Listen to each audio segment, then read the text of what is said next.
Bonjour Yves, alors aujourd'hui vous avez visiblement décidé de nous parler de la Cité du Grand Parc. Alors de quand ça date et puis un peu d'histoire s'il vous plaît Yves. Bon, de quand ça date? Une seule date, 1940. Le grand architecte Jacques Douels projette déjà d'urbaniser ce qu'on appelait les marais de Luz, du nom d'une grande famille protestante des Chartrons, qui possédait quasiment 50 hectares de terrain ici. Alors, les marais de Luz, bien sûr qu'il y avait des marécages, il y avait des prairies, il y avait des cressonnières, on venait chasser la bécasse, c'est le côté romantique, mais la vérité, c'est que c'était devenu aussi un refuge pour les miséreux, les sans-abri, et on avait des bidonvilles aussi, c'était pas très folichon. Hein. Alors l'histoire du Grand Parc commence en 1940 ? Et non, parce que c'est la guerre, voilà. Alors, à la Libération, la municipalité de Fernand de Guil rachète ces marais, ça appartient à la municipalité. Et dès 1954, Jean Royer et Claude Leloup, de grands architectes urbanistes, vont nous donner les plans de masse du quartier. Alors qu'est-ce qu'on fait? Un quartier de grands ensembles, comme on en a fait partout à l'époque en France.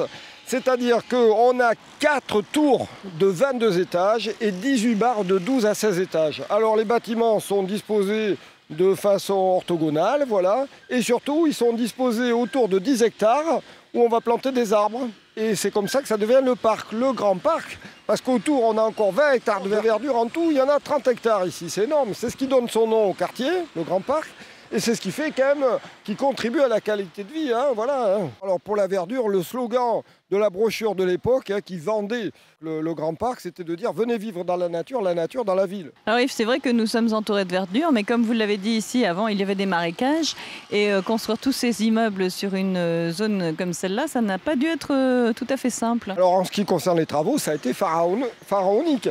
Imaginez-vous qu'ici on a amené 3 mètres de remblai, hein, toujours à cause des marécages. Et surtout pour les marécages, tous les immeubles que vous voyez ici, ils sont disposés sur des puits en béton qui ont été battus, enfoncés à 15 mètres de profondeur. En tout, il y en a 12 000. C'est énorme, hein.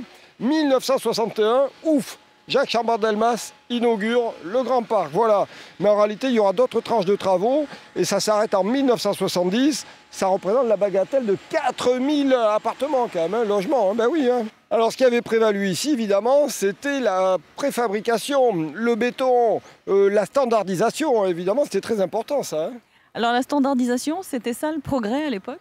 Eh bien, c'était le progrès parce qu'il fallait faire vite. Hein. Il y avait une crise de logement énorme, l'exode rural, et oui, le baby-boom. Et puis en 1961-62 arrivent les rapatriés d'Algérie. Hein. Mais le progrès en réalité, c'était aussi pour les habitants qui arrivaient là. Parce qu'ils se retrouvaient dans des appartements relativement grands, bien ensoleillés, avec des toilettes et des salles de bain. Et c'était loin d'être répandu dans les foyers français à l'époque. Hein. Et puis progrès aussi, parce que ce quartier, il est très bien pensé, il est bien conçu. On a beaucoup d'équipements collectifs de grande qualité. Eh bien oui, Olivia, une mairie annexe, une salle des fêtes, une piscine, un stade. Mais oui, Olivia, un lycée, des collèges. Ah mais c'était super. Hein.